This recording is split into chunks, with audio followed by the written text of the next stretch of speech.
बहुजन मुक्ति पार्टी के माध्यम से आज संत कबीर जी का जो जन्म जयंती है उसके लिए देश भर के सभी बहुजनों को हार्दिक अभिवादन। इसके साथ आज जो लाइव आने का तो मूल मकसद है, बिहार विधानसभा के चुनाव की तैयारियां शुरू हो चुकी है।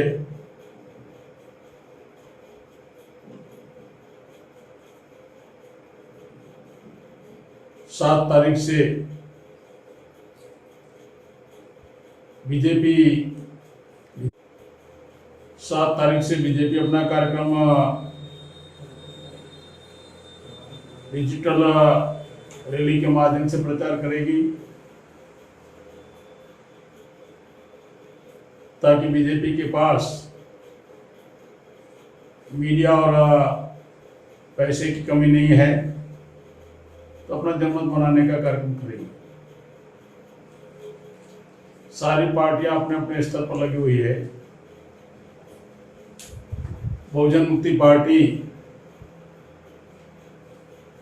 बिहार में पूरी ताकत के साथ चुनाव लड़ेगी।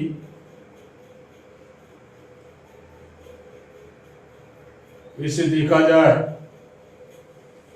तो भारत में अभी लोकतंत्र खत्म हो गया है। जब से केंद्र सरकार बीजेपी के द्वारा बनाई गई, तो सारे विरोध पक्ष के लोग के विरोध में या तो supreme court, CBI, media trial, EVM, ऐसे बहुत सारे हथकंडे अपनाकर विरोध पक्ष को दबा के रखा हुआ है। केंद्र सरकार के नीतियों के विरोध में कोई भी विरोध पक्ष खुलकर बोलने की स्थिति में नहीं है, और इसीलिए मनमानी तरीके से सारी नीतियां बनाई जा रही है। वास्तव में बहुजन मुक्ति पार्टी समाज के अंदर विरोध पक्ष की भूमिका निभा रही है। जो कोई भी मुद्दे नहीं उठा रहे हैं, वो मुद्दे हम लोग उठा रहे हैं।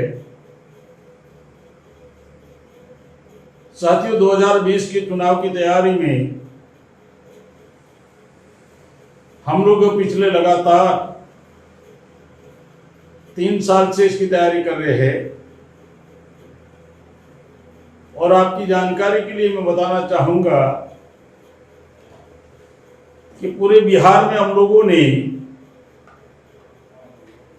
5 बार परिवर्तन यात्रा निकाली है। पूरे बिहार के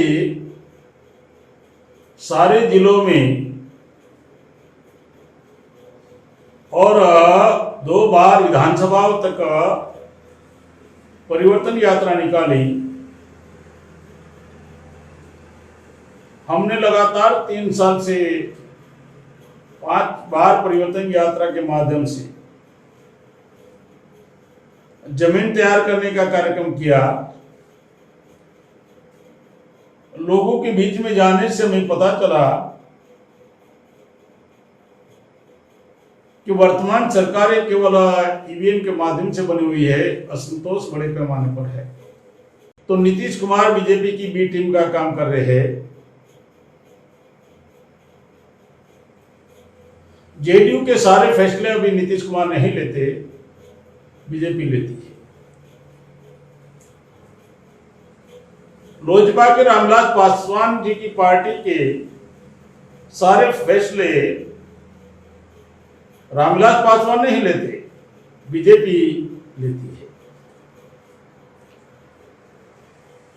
तो बहुत सारी पार्टियों की मजबूरी के कारण बीजेपी के पिछलंगू बनी हुई है अपना अस्तित्व बचाने के लिए।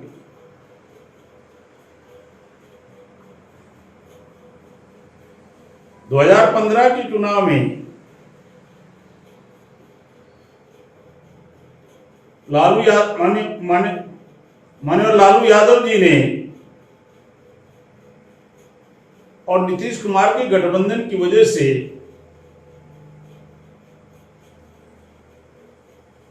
बिहार के लोगों ने बड़े पैमाने पर बीजेपी को परास्त किया था।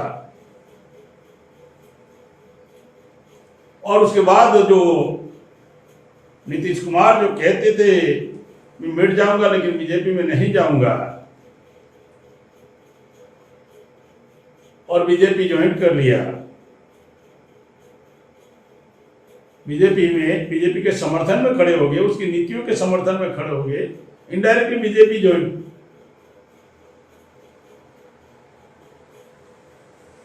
इसी वजह से स्वतंत्र निर्णय अभी नीतीश कुमार ले नहीं पा रहे।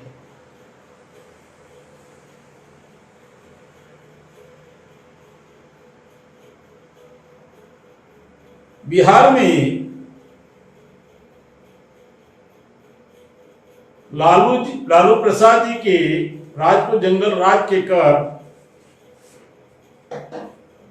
बीजेपी और नीतीश कुमार सत्ता में आए थे, और आज की तारीख में उससे भी भयानक लॉ एंड ऑर्डर की परिस्थिति है। कानून व्यवस्था की उससे भयानक परिस्थिति है। लॉकडाउन में अगर ऐसा हो रहा है, गोपालगंज में जेडीयू के एमएलए ने 3 हत्या कर दी।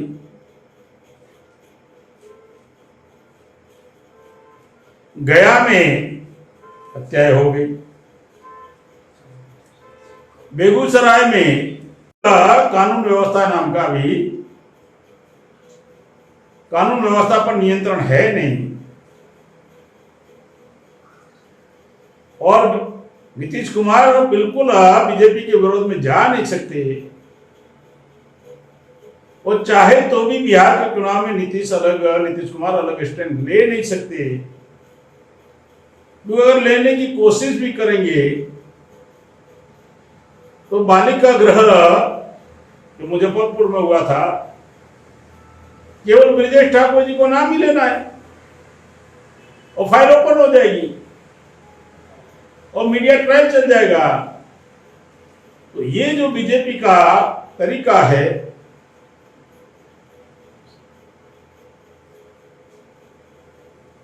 बहुत भयानक तरीका है।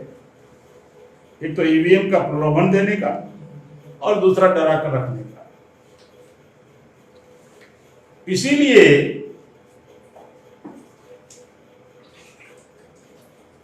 बिल्कुल भारत में कोई ऐसा विरोध पक्ष नहीं है जो खुलकर केंद्र सरकार के विरोध में और उसकी नीतियों के विरोध में आवाज उठा सके।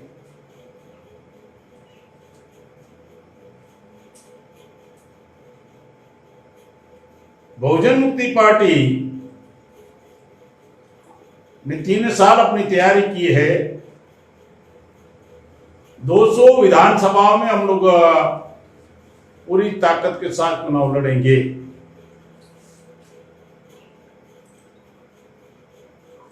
बिहार विधानसभा में 200 सीटों पर पूरी ताकत के साथ हम लोग चुनाव लड़ेंगे।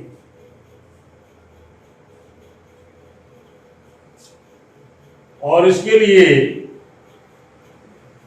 बहुजन मुक्ति पार्टी के सारे राज्यों के अध्यक्ष एवं महासचिव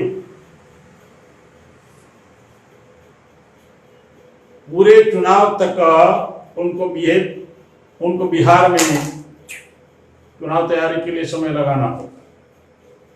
वो लगाएंगे।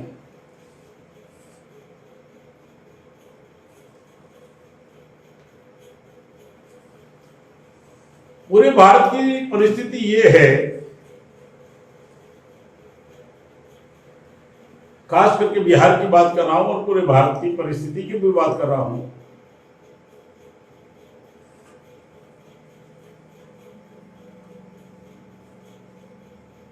अगर देखा जाए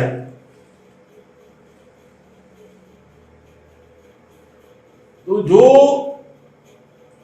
कोरोना की वजह से बीजेपी ने मजदूरों का जो हाल किया,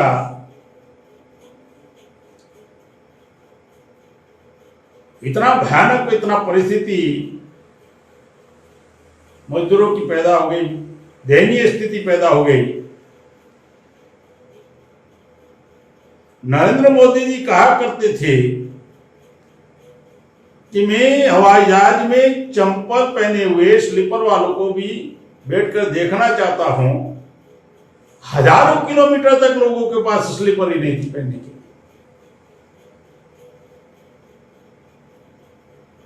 नहीं दिख रहा था। हजारों किलोमीटर तक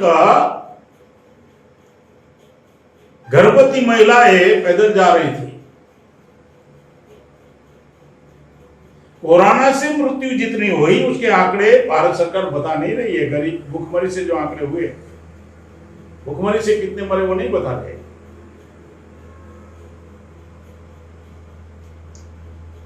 जब 5,000 लोग 5,000 केसेस थे तब ट्रेनें बंद रखा। अभी 2 लाख, आज की तारीख में 2,17,000 केसेस से लॉकडाउन अनलॉकडाउन कर दिया।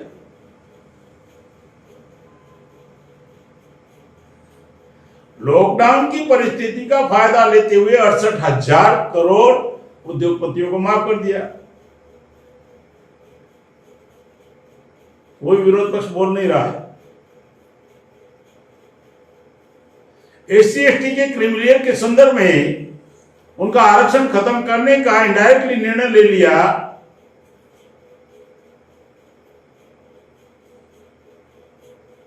बोल नहीं रहे कोई विरोध पक्ष।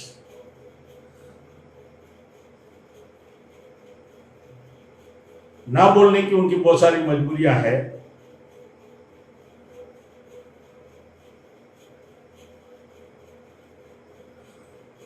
कोरोना से पहले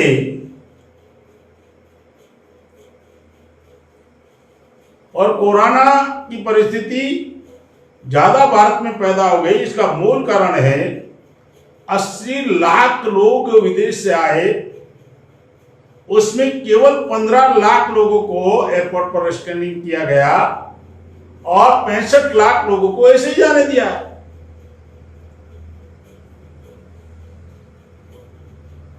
विदेश से आए हुए 80 लाख लोगों में से केवल 15 लाख लोगों का स्कैनिंग हुआ। और नरेंद्र मोदी बड़े गर्व से करेगा हमने 15 लाख का स्कैनिंग किया। तो 65 लाख की तो बात बताओ कि बिना स्कैनिंग के हमने भेज दिए लोगों को।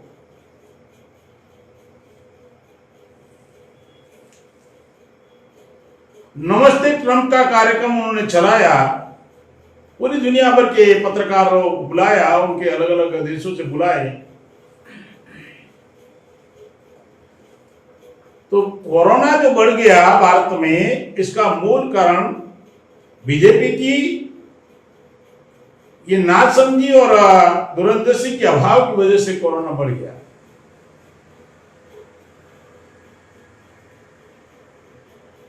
बगैर सोचे लॉकडाउन कर दिया गया। इस परिस्थिति के विरोध में कोई बोलने को तैयार नहीं है, कोई विरोध पक्ष।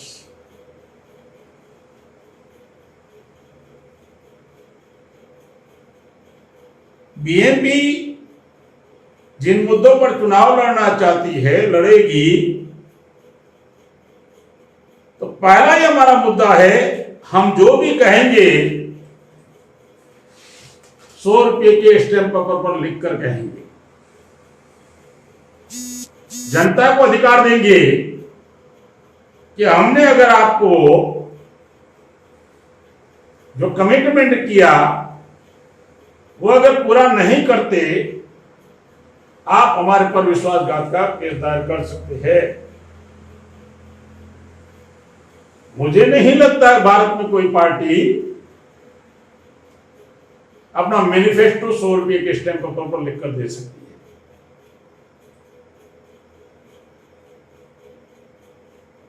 कोई पार्टी देने वाली नहीं है, क्योंकि उनके साथ तो चीटिंग करना है, पब्लिक का वोट लेने के लिए बड़े बड़े वादे करने हैं।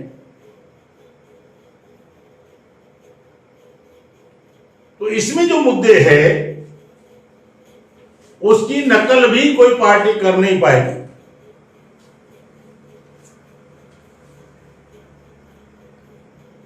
पहला ही मुद्दा है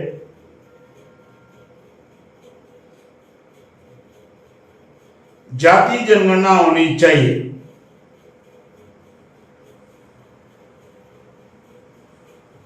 लालू जी के समय में लालू जी पार्लियामेंट 3 दिन बंद रखा था 2011 में, लेकिन उसके बाद बोल नहीं रहे। संभवतः यही कारण उनको अंदर रखने का हो सकता है।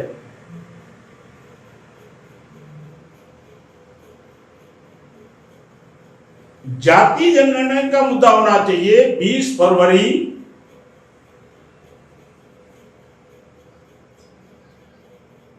2020 में दैनिक भास्कर में एक छपकर आया कि बिहार विधानसभा में नीतीश कुमार ने 2 बार प्रस्ताव पारित करवाया कि केंद्र सरकार को भिजवाया कि जाति जनगणना 2021 में होनी चाहिए,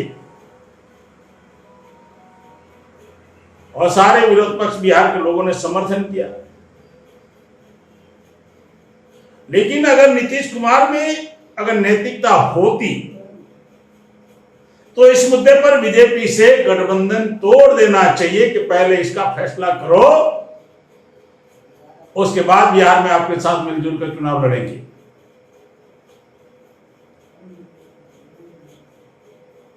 केवल ओबीसी को गुमराह करने का मुद्दा है, ताकि अप्रैल से शुरू सर्वे करने वाले थे। आप इस मुद्दे पर कोई बोल नहीं रहे, तो बहुजन मुक्ति पार्टी बिहार का चुनाव में मुख्य मुद्दा जाति जनगणना का बनाएंगे, निश्चित तौर पर हम बनाएंगे। सबसे बड़ा मुद्दा बनाएंगे जाति जनगणना का।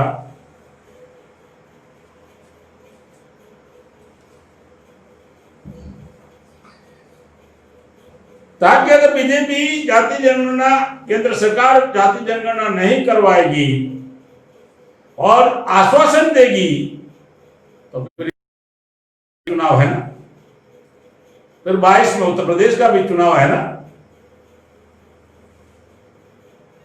जाति जनगणना का नंबर 1 का इश्यू होगा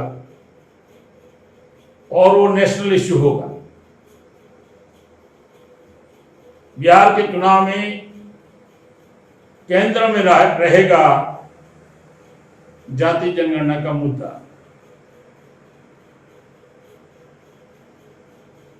जाति जनगणना क्यों जरूरी है? ताकि बीएमपी का जो पॉलिसी है, बीएमपी की जो नीति है कि देश में 100% आरक्षण होना चाहिए, जिसकी जितनी संख्या उसका उतना प्रतिनिधित्व। तो ये आंकड़े ये आंकड़े जाति जनगणना से उपलब्ध हो सकता है।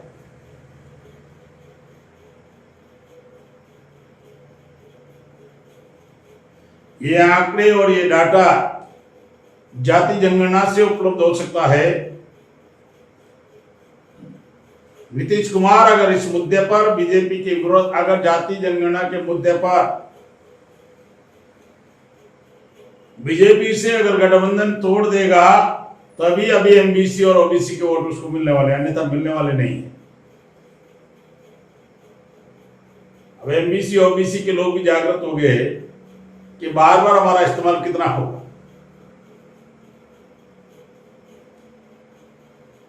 इतनी नैतिकता लग नहीं रही है नीतीश कुमार जी के अंदर। मैं ये एमबीसी और ओबीसी को बताना चाहता हूं कि इस मुद्दे को बड़े पैमाने पर हम लोग को आवाज उठाना, ये नेशनल ये इश्यू होगा मेन। जो बैकवर्ड के नाम पर वोट लेना चाहते हैं, जो पार्टियां बैकवर्ड के नाम पर वोट लेना चाहते हैं, उन्होंने ये मुद्दा बिल्कुल नहीं उठाया कि 2015 में पिछड़े वर्ग के लोगों के, ओबीसी के लोग 314 स्टूडेंट ने आईएएस की एग्जाम पास की और क्रेमलियर के नाम पर उनको आउट कर दिया गया। आधे भारत के अन्यथा कलेक्टर होते, डीएम होते। एग्जाम पास किए हुए 314 ओबीसी के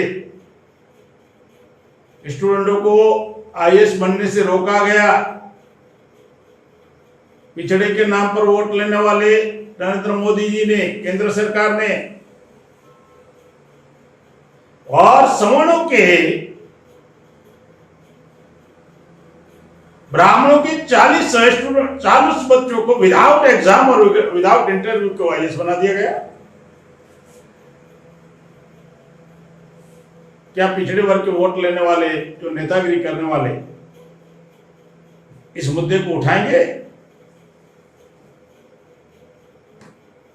ना एग्जाम, ना इंटरव्यू, ना मेरिट, डायरेक्ट सिलेक्शन।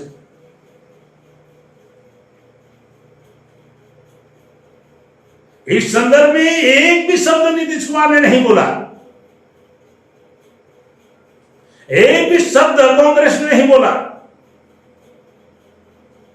एक भी शब्द बैकवर्ड के नाम पर वोट लेने वाले लोगों ने नहीं बोला।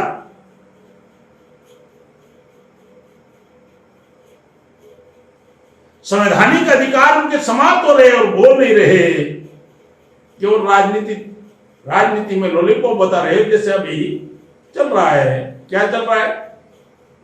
इंफ्रास्ट्रक्चर की बात कर रहे हैं, गांव गांव सैनिटाइजर देंगे, गांव गांव साबुन देंगे।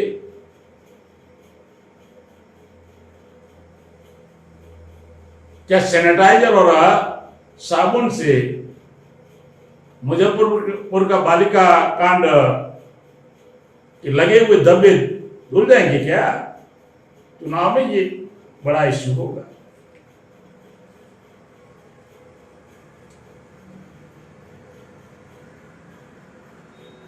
नंबर 3, देश भर में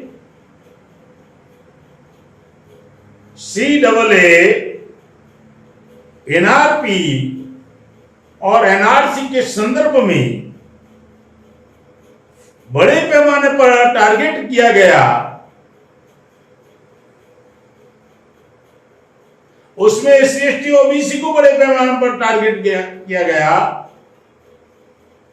आसाम के आंकड़े अगर उपलब्ध होते हैं डिटेंशन कैंप के, तो मुसलमानों को कम टारगेट किया, SC ST OBC को ज्यादा किया। और केंद्र सरकार ये बता रही थी, बीजेपी सरकार ये बता रही थी कि हम बांग्लादेश के हिंदुओं को, हम पाकिस्तान के हिंदुओं को, हम अफगानिस्तान के हिंदुओं को भारत में नागरिकता देंगे और उनको यहां पर स्टेबल करेंगे। 14 करोड़ लोग भुखमरी से मरे और 14 करोड़ लोग टारगेट हो गए कोरोना में। कई लोग भुखमरी से मरे। उन 14 करोड़ लोगों को, प्रवासी मजदूरों के लिए उनके खाने पीने की व्यवस्था तक, उनको घरों तक पहुंचाने की व्यवस्था नहीं कर पाए। अन्य देश के लोगों को सुविधाएं देंगे। मतलब वोट के लिए हिंदू बनाते हो, और सुविधा देने के नाम पर मजदूर विरोधी नीतियां बना रहे हो। अभी 12 घंटे का, अभी 8 घंटे का 16 घंटे, 8 घंटे का 12 घंटे कर दिया गया। कोई विपक्ष बोलने को तैयार नहीं है। 8 घंटे मजदूर का भी 12 घंटे कर दिया गया। मतलब जो महीने में 240 घंटे काम होता था, 8 घंटे इंटू 30 दिन के 240 घंटे, अब हो जाएगा कितना? 12 इंटू 30 160 घंटे।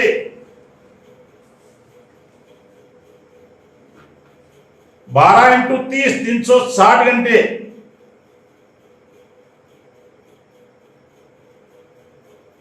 तो ये जो एक्सेस काम करना पड़ेगा, 12 महीने में 4 घंटे मजदूरों को बिना मतलब वेतन के बगैर वेतन के काम करना पड़ेगा। 12 महीने में 4 महीना तो ऐसे। एक तो मजदूरों को सत्यानाश करने की नीति बीजेपी ने बनाई और उसका शोषण करने की, उद्योगपतियों के फेवर में शोषण करने की नीतियां बनाई, और बीजेपी से अलायंस से बात मजदूरों के समर्थन में कर रहे हैं और बोल नहीं रहे जेडीयू के नीतीश कुमार जी। मतलब पॉलिसी मेकिंग में, पॉलिसी के नीतियों के संदर्भ में बिल्कुल नहीं बोल रहे। हमने ये दिया, हमने वो दिया, हमने ये दिया।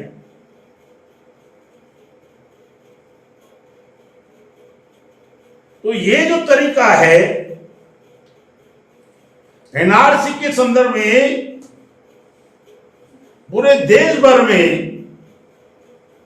मुसलमानों को टारगेट किया जा गया, तो उस वक्त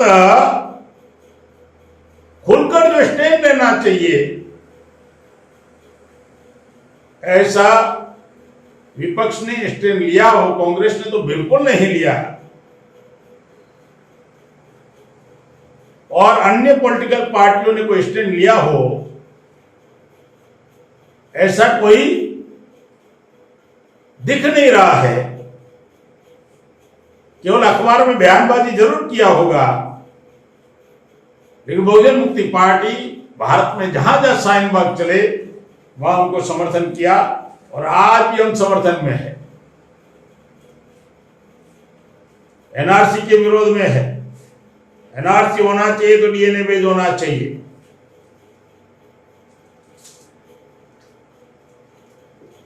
एनआरसी होना चाहिए तो डीएनए बेस होना चाहिए। तो इस संदर्भ में विपक्ष बीजेपी के विरोध, केंद्र सरकार के विरोध में, या कांग्रेस को छोड़, कांग्रेस या अन्य पार्टियां इस संदर्भ में बोल नहीं रही। ये बात अभी मुसलमानों को भी समझ में आ गई, माइनॉरिटी के लोगों को भी समझ में आ गई।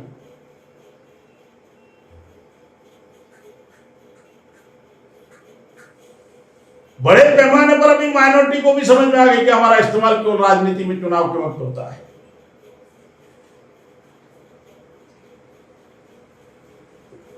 तो है ना, CAA, NPR और एनआरसी के विरोध का स्टैंड बहुजन मुक्ति पार्टी का होगा। हम एनआरसी का समर्थन एक ही शर्त पर करेंगे। हम एनआरसी का समर्थन एक ही मुद्दे पर कर सकते हैं, अगर डीएनए बेस एनआरसी होता है तो, अन्यथा हमारा स्टैंड एनआरसी के विरोध में होगा। और कोई पार्टी ये स्टैंड लेने वाली नहीं है।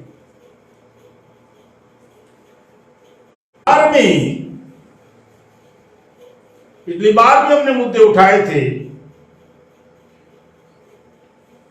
बिहार की भूमि उपजाऊ भूमि है, राजनीतिक तरीके से भी और वैसे भी उपजाऊ भूमि है, लेकिन सरकार के पास कोई योजना नहीं है। हमने उस समय भी मुद्दे उठाए थे कि कृषि आधारित उद्योग होना चाहिए। कृषि आधारित उद्योग होना चाहिए। 10 गांव में जो पैदावार होती है उसका मैन्युफैक्चरिंग वहीं होना चाहिए। बिहार में आपको मालूम होगा बड़े पैमाने पर मक्का होता है, उसका ज्यादा 10-15 रुपए केजी है। अगर एयरपोर्ट पर लोगे ना तो 100 ग्राम का 30 रुपया है, 300 रुपये केजी में जाता है। आलू बड़े पैमाने पर है, अंकल चिप्स बनता है, 100 ग्राम का 20 रुपया है, 200 रुपये केजी जाता है। मजदूरों को, किसानों को कुछ मिल नहीं रहा है। लेकिन 10 गांव के अंदर कृषि आधारित उद्योग होना चाहिए और उसी 10 गांव के लोगों के वहां मैन्युफैक्चरिंग लगना चाहिए और वहां के लोगों को रोजगार उपलब्ध करवाना चाहिए। तो बिहार के मजदूर पंजाब, गुजरात, महाराष्ट्र, हैदराबाद, देश के अलग अलग कोने में अपने माँ बाप को, अपने बच्चों को छोड़कर नहीं जाएंगे। इतना बिहार में उपलब्धि, मतलब उपजाऊ भूमि है। लेकिन सरकारों के पास कोई योजना ही नहीं है और करना नहीं चाहते। हर साल तबाही मचा देने वाला बाढ़ग्रस्त एरिया है, परमानेंट इलाज नहीं है। कोसी नदी का जहां बिजली उत्पन्न हो सकती है, बंगाल को पूरा मिल सकता है, झारखंड को मिल सकता है, बिहार को बिजली मिल सकती है।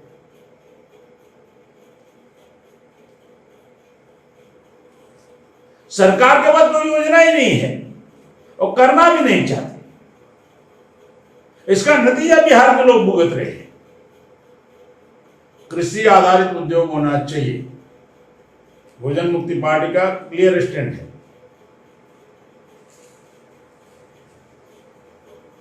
उसके साथ समान एजुकेशन का मुद्दा है। प्राइवेट एजुकेशन, निजी स्कूल है, प्राइवेट स्कूल है, उसके लेवल तक का स्टैंडर्ड सरकारी स्कूलों का भी होना चाहिए।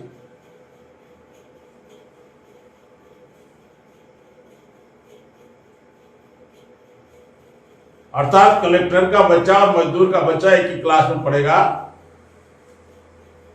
एक ही सिलेबस हो,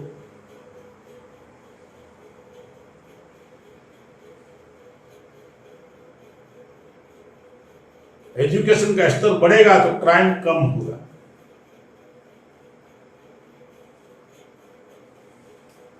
भारत सरकार भी अजीब तरीका का तंत्र बना के रखा है। जिस देश में एजुकेशन पर ज्यादा बजट होता है वहां का क्राइम रेट कम होता है, क्योंकि पढ़ा लिखा एजुकेटेड व्यक्ति क्राइम करने से 10 बार सोचता है।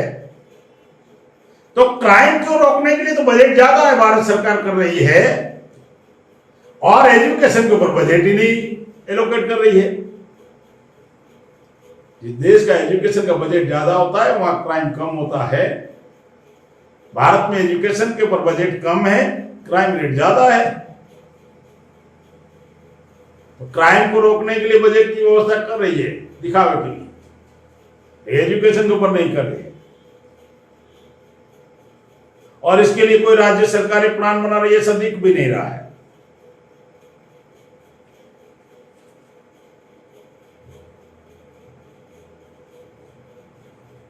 इसके साथ बीएमपी के जो सिलेक्टेड जो मुद्दे हैं, भूमि आयोग बनाया जाएगा। डॉक्टर बाबा साहब अम्बेडकर की योजना थी।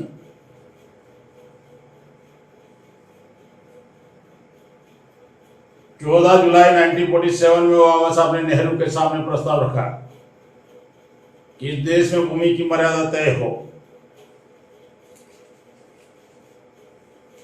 कि इससे अतिरिक्त भूमि कोई रख नहीं सकता, मर्यादा तय हो। नेहरू ने 21 जुलाई 1947 में इसको ठुकरा दिया और 6 सितंबर 1954 में बाबा साहब दोबारा राज्यसभा में मुद्दा रखा भूमि आयोग होना चाहिए।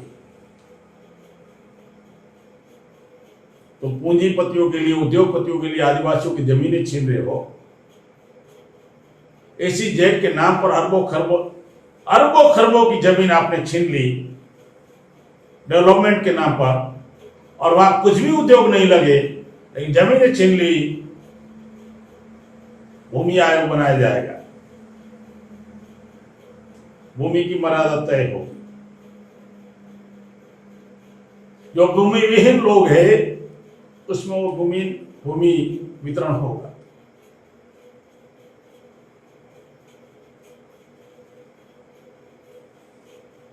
बीएमपी का मुद्दा है health security act.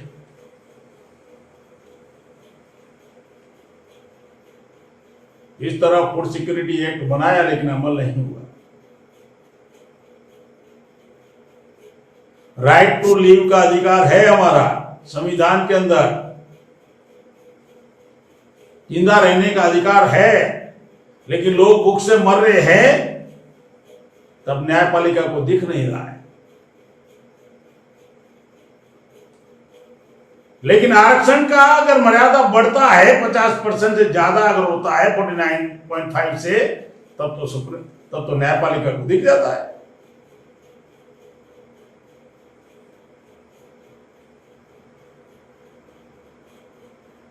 Health security act बनाया जाएगा। जो हेल्थ के साथ खिलवाड़ करेगा उसको पनिशमेंट होगा। पिछली बार चिमकी बुखार से कितने बच्चे मुजफ्फरपुर में मारे गए और हम लोगों ने वहां डॉक्टरों की टीम भेजा, तो बिल्कुल वो लोग सीरियस नहीं थे और उन लोग मजाक कर रहे थे। प्रशासन क्या कितना स्कोर हुआ बता रहे थे, शाम तक कितना स्कोर होगा, जैसे क्रिकेट में चल रहा।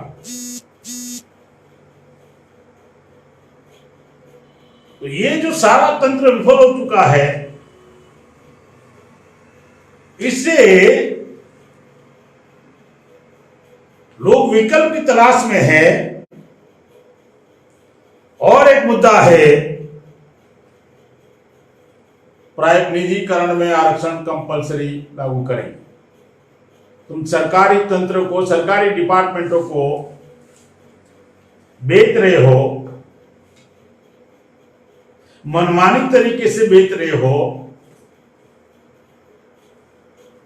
जो कह रहे थे देश बिकने नहीं देंगे, उसी लाल किले को बेच दिया प्रधानमंत्री ने, केंद्र सरकार ने।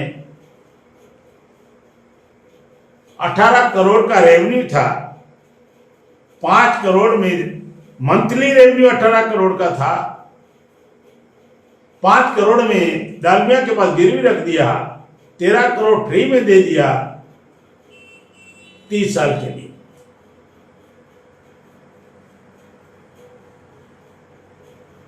सात एयरपोर्ट बेचा अभी, और सीतारमण ने कहा और बेचेंगे।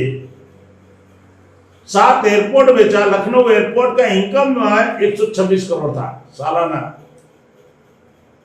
47,000 करोड़, 47,000 करोड़ में बेचा, मतलब 70-80 लाख करोड़ फ्री में दे दिया अडानी को 50 साल के लिए।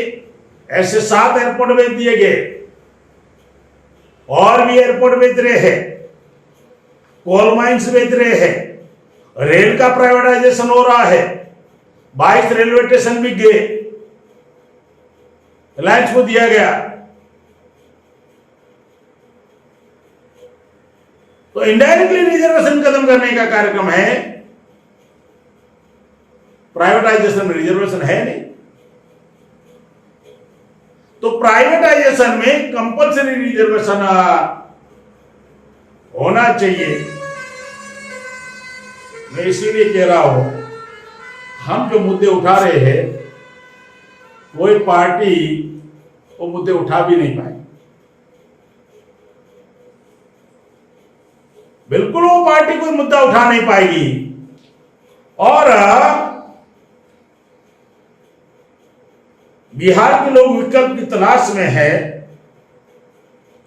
बिहार में निश्चित तौर पर मैं मानता हूं लालू यादव जी के जितना राजनीतिक सूझबूझ थी, लेकिन प्रशासन में उनके समर्थक ना होकर मनुवादी और ब्राह्मणवादी लोग ज्यादा थे, इसलिए उनका पूरा तंत्र फेल हो गया।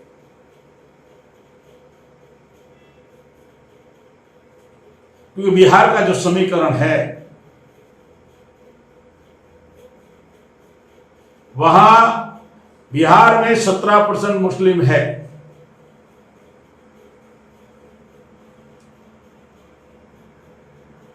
बिहार में लगभग 17 से 18% मुस्लिम है। शेड्यूल कास्ट 17% है, 16 पॉइंट समथिंग है। शेड्यूल कास्ट 17% है। 14 से 15% यादव लोग हैं।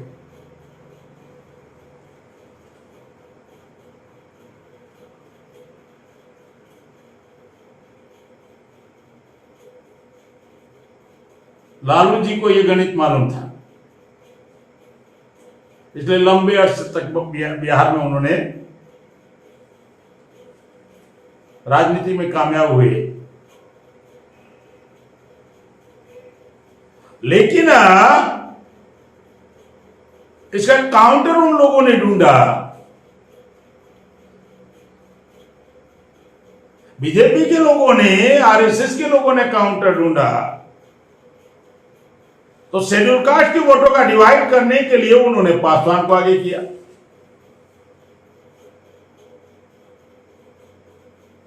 और अति पिछड़े के नाम पर उन्होंने अलग अलग लोकल स्तर के नेताओं को आगे किया।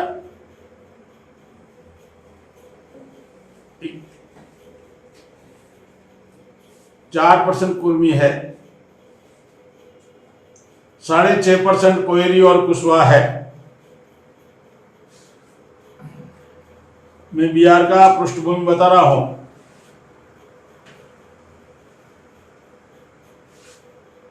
अगर 51% ओबीसी में अगर काउंट करेंगे तो कम से कम 26% एमबीसी के लोग हैं। उसका इस्तेमाल बीजेपी कर रही है, एंटी यादव मेंटालिटी बनाकर। ये गणित अगर बीजेपी के विरोध में राजनीति करने वालों को समझ में नहीं आया तो भी जीरो पर दोबारा आउट हो जाओगे। यही तरीके से उन्होंने उत्तर प्रदेश की राजनीति बीजेपी ने की और मुलायम सिंह समाजवादियों को ठिकाने पर लगा दिया, मायावती को जीरो पर आउट किया।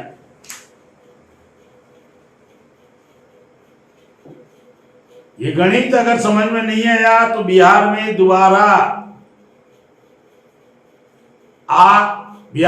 दोबारा बीजेपी के लोग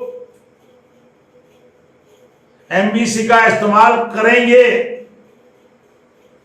इसलिए एमबीसी के जो नेता है, ओबीसी के जो नेता है, बीजेपी को पिछलगू जो है उनकी बात नहीं कर रहा हूं, जो बीजेपी की राजनीति के विरोध में उसका समीकरण बिगाड़ना चाहते हैं, तो अगर वो कॉमन एजेंडा पर अगर बिहार में की चुनाव में अगर कोई समीकरण बनाते हैं तो निश्चित तौर पर बीएमपी समर्थन करेगी। किसी भी परिस्थिति में, किसी भी स्थिति में बीजेपी को हम लोग बिहार में कामयाब होने नहीं देंगे। किसी भी स्थिति में, किसी भी परिस्थिति में बिहार में कामयाब होने नहीं देंगे। तक इस बार मुस्लिम जेडीयू को वोट देने वाले नहीं है। कांग्रेस का बिहार में कुछ है नहीं।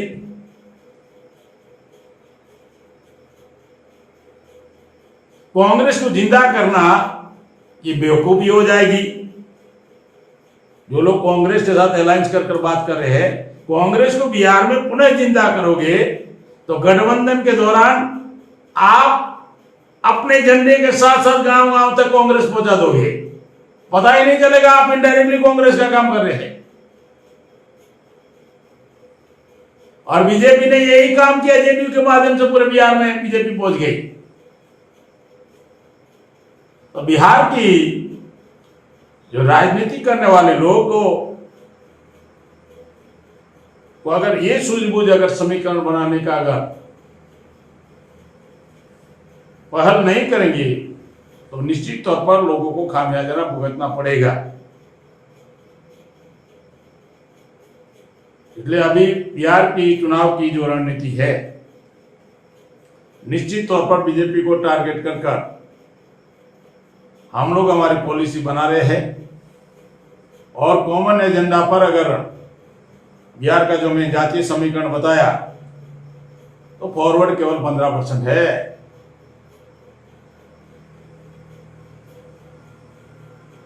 केवल 15 से 17% ज्यादा नहीं है, उसके भी आंकड़े हमारे पास है।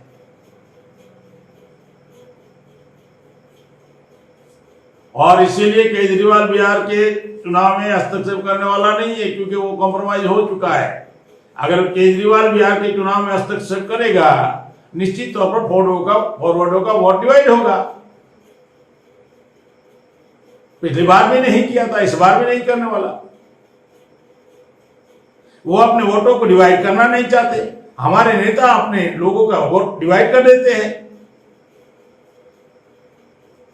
और ईवीएम उनके पास है, ईवीएम के विरोध में कोई बोल नहीं रहा है, डर लग रहा है। तो इस बार हम लोग इस चुनाव में आक्रामक तरीके से 200 सीटों पर चुनाव लड़ेंगे। अगर कॉमन एजेंडा पर बहुजन समाज के नेता, SC ST OBC और माइनॉरिटी के लोग अगर कॉमन इन एजेंडा पर इकट्ठा आना चाहते हैं तो बीएमपी बिल्कुल समर्थन करे। अगर इस बात को नहीं समझते हैं तो आप इनडायरेक्टली बीजेपी को जितवाने के लिए काम में लगे हुए हो।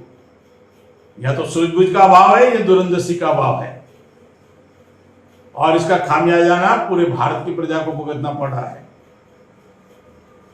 बीजेपी का जमीनी लेवल पर कुछ भी नहीं है, इसलिए वो डिजिटल का सहारा लेगी, वो सोशल मीडिया में पेड वर्करों का सहारा लेगी। गुजरात में जब पटेलों का आक्रामक आंदोलन था तो अमित शाह एक भी मीटिंग नहीं ले पाए थे, और उन्होंने केशवकुंज उधर अहमदाबाद में बैठकर डिजिटल का सहारा लिया था। आप बीजेपी जमीन लेवल पर जाने की स्थिति में नहीं है। मजदूर इंतजार कर रहे हैं और मजदूर सबक सिखाएंगे। एक मजदूर को जब मैंने पूछा कि आपका इतना हजारों किलोमीटर साइकिल से आए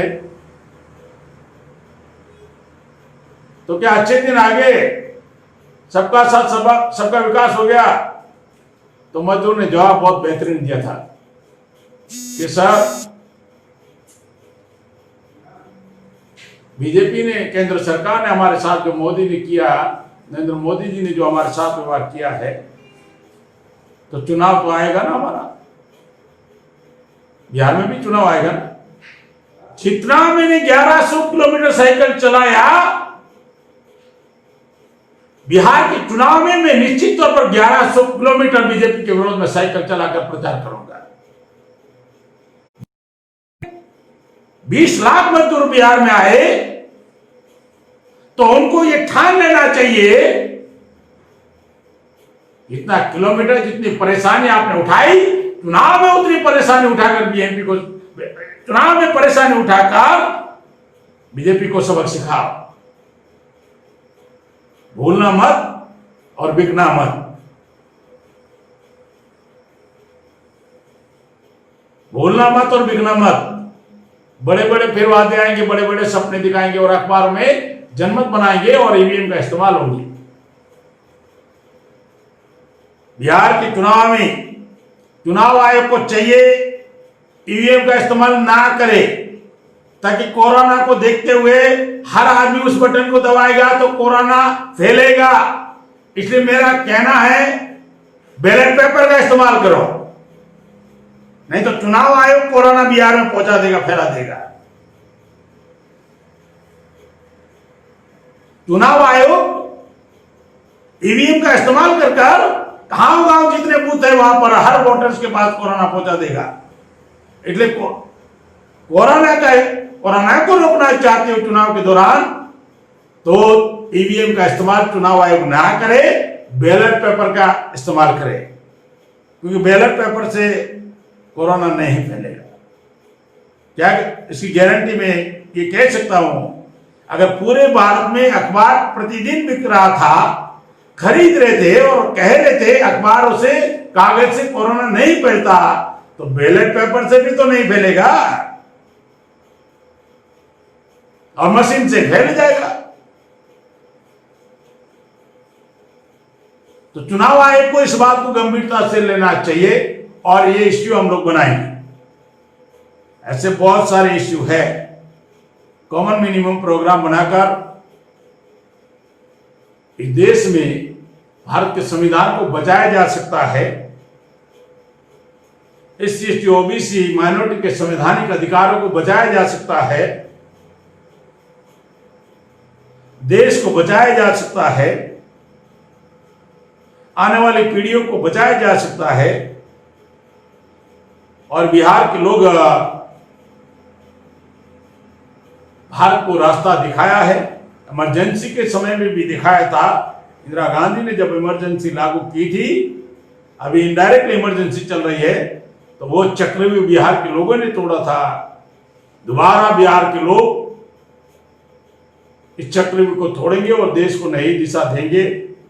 निश्चित तौर पर हम लोग इस काम को अंजाम देंगे और जल्दी ही हम लोग अगला कार्यक्रम घोषित करते हैं। 12 जून को हर जिले में 5 प्रतिनिधि सोशल डिस्टेंस को मेंटेन करते हुए जिला कलेक्टर को आवेदन पत्र देंगे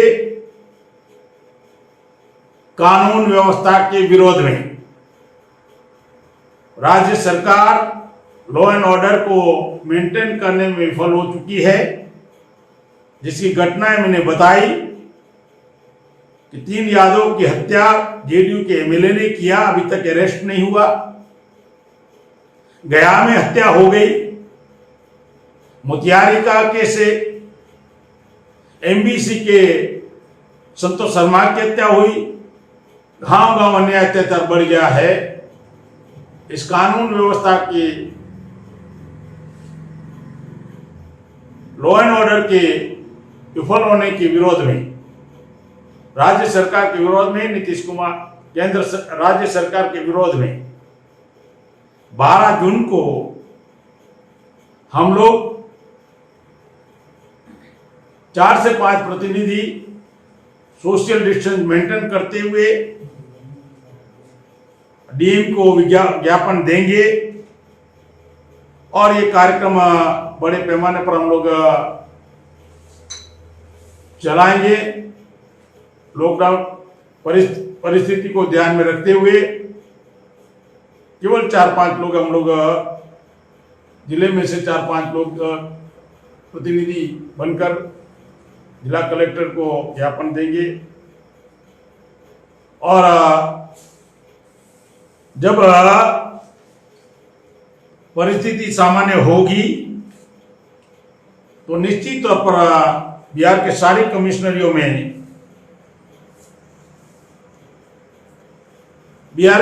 कमिश्नरियों में और राज्य स्तर की बड़ी रैलियों का कार्यक्रम शुरू करेंगे। अब हम लोग जल्दी ही 200 विधानसभाओं का लिस्ट घोषित करेंगे स्टेप बाय स्टेप। उसमें ABCD बनाया हुआ है और BMP बिहार से अपना अकाउंट ओपन करेंगी।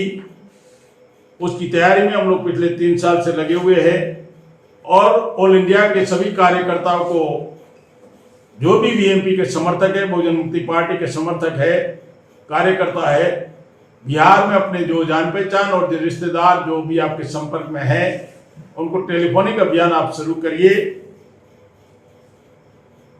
ताकि दोबारा आपके सामने ये विपरीत परिस्थितियां ना आए। इसके लिए अभी से ही आप इस अभियान को, ताकि हमें मेहनत ज्यादा करना होगा। बीजेपी के पास बहुत सारा उद्योगपतियों और पूंजीपतियों के पैसे हैं, अन्य पार्टियों के हैं। मैं आखिरी बात कहकर बात समाप्त करता हूं। मान्यवर कांशीराम साहब कहा करते थे, मान्यवर कांशीराम साहब कहा करते थे कि 5 साल में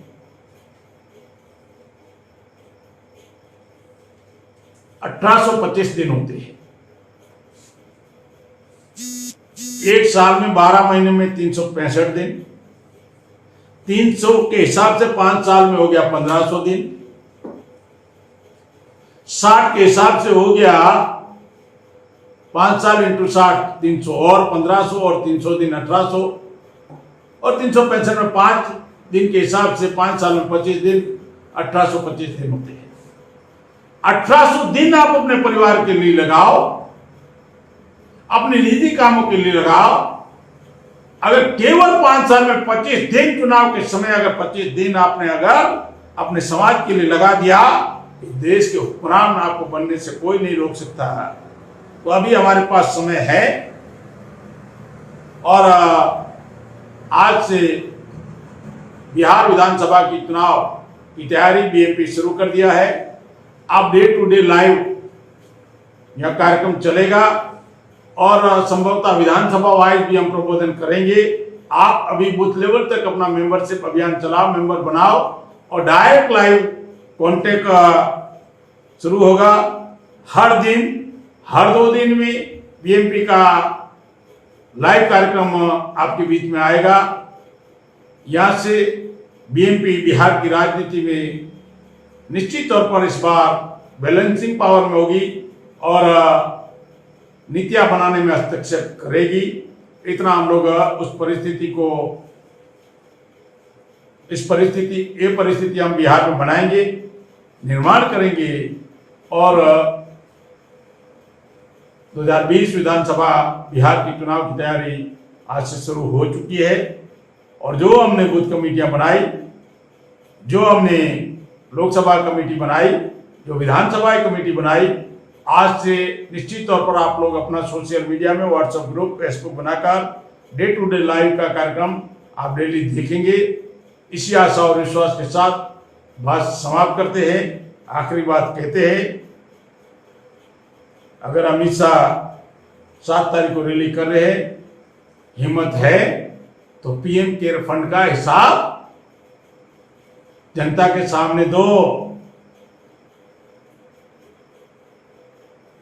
हिम्मत है PM केयर फंड का हिसाब दो, RTI में दे नहीं रहे हो। इतना ईमानदार बीजेपी भ्रष्टाचारी पार्टी नहीं है तो PM केयर फंड का हिसाब जनता के सामने देना चाहिए। क्योंकि 20 लाख करोड़ की घोषणा की, PM केयर फंड में डोनेशन लिया, दान लिया और लेते वक्त लोगों को लोन देने की बात कर रहे हो। लेते वक्त दान ले रहे हो और देते वक्त लोन दे रहे हो, तो लोगों को बेवकूफ समझ रखा है। तो ये 7 तारीख से, अगर 7 तारीख अमित शाह अगर PM केयर फंड का हिसाब दे दे, अगर ईमानदार है, या फिर इसके लिए भी नेहरू जी को जिम्मेवार ठहराएंगे? नेहरू ने सत्यानाश किया और नेहरू के सत्यानाश के आधार पर आप हमारा सत्यानाश कर रहे हो। तो यहां से बीएमपी अपनी चुनावी घोषणा शुरू कर दिया है। जल्द ही विधानसभा वाइड आपको सीट डिक्लेयर करेंगे और परिस्थिति के मुताबिक जो रणनीति बनाई जाएगी उसके लिए समय समय पर आपके सामने आएंगे। आपने इस लाइव कार्यक्रम को, इस वीडियो को बिहार के हर विधानसभा तक पहुंचाओगे, हर बूथ तक पहुंचाओगे। इसी आशा और विश्वास के साथ आपने मेरी बात सुना, इसके लिए आपका धन्यवाद।